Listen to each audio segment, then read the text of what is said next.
আমরা জানি এথিইজম, আমরা শব্দ কিছু জানি, থেইজম, ডেইজম, আমরা অ্যাগনোস্টিজম জানি, ফান্ডামেন্টালিজম যেটা সেটা আমরা জানি। এই শব্দগুলি কেন আসে? যেমন আমরা যদি বলি স্পিরিচুয়ালাইজেশন, শব্দটার সাথে হলো যে আধ্যাত্মিক একটা মিশ্রণ। এটা বলা হয় যে আমরা দেখি যে কিছু কিছু আমাদের ইসলামে মারেফাত বা ধ্যানের মেডিটেশনের কথা বলা আছে। আপনি দেখবেন কিছু কিছু এখানে বোধহয় একটু বিতর্ক সৃষ্টি হতে পারে।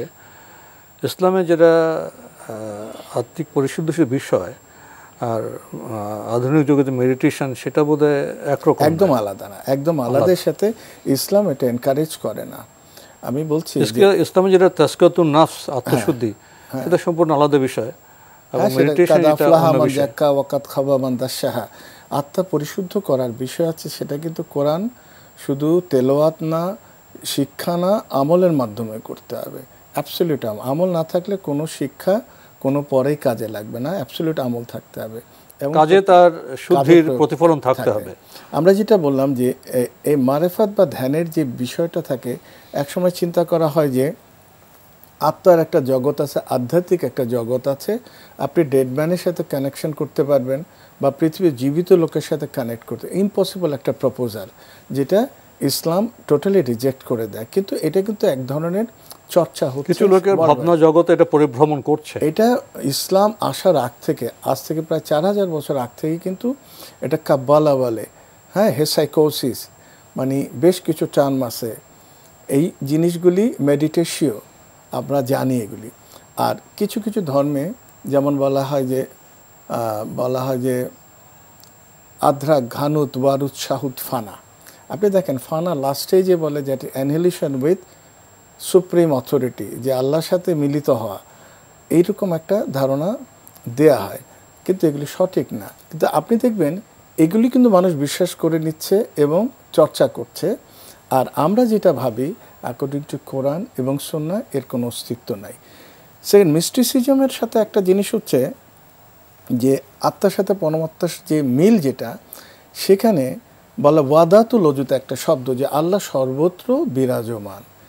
তো এই তথ্য কোরআন মজিদ দেয় না।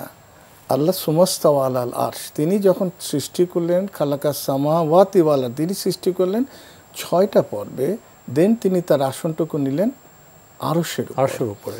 তার অবস্থা তিনি সব পর্যবেক্ষণ করছেন, অবলোকন করছেন, নিয়ন্ত্রণ করছেন। এইটাই কোরআনের শিক্ষা, এইটাই ইসলামের শিক্ষা।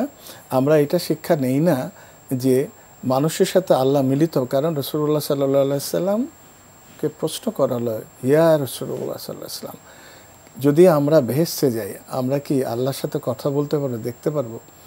তিনি জবাব দিলেন, এখন পূর্ণিমার চাঁদ যেভাবে দেখো, ঠিক সেদিন তোমরা সেভাবে দেখ। তখনও কিন্তু আর মিলিত হওয়ার স্কোপ থাকছে না। আর আমি যদি এটা তো বিজ্ঞানের দিক থেকে দেখি, দুটি সত্তার যে উপাদান উপকরণের তো কোনো তুলনা হয় না, একটার সাথে একটা মিলবে কিভাবে? মিলার জন্য তো একটা সাদুর্য লাগবে, সে সাদুর্য তো নেই। না, প্রথম যদি এইভাবে চিন্তা করি যে আমার সূর্যের যে টেম্পারেচার, সূর্যের চেয়ে আপনার টেম্পারেচার যেমন ভেগা স্টার আছে, হ্যাঁ, রেজেল স্টার আছে, বহুগুণ বড়, বহু টেম্পারেচার।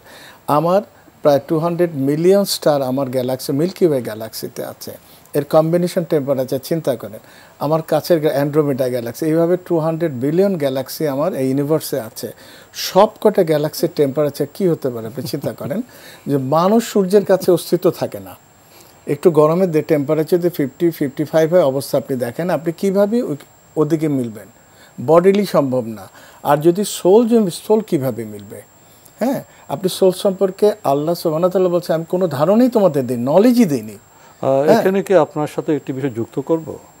আমাদের সমাজে তো মেজাজ সম্পর্কে অনেক আলোচনা হয় এবং অনেকে এরকম ধারণা করেন মেরাজের সেই রাতে আল্লাহর সাথে মহানবী সাল্লাল্লাহু আলাইহি ওয়াসাল্লামের সাক্ষাৎ হয়েছে।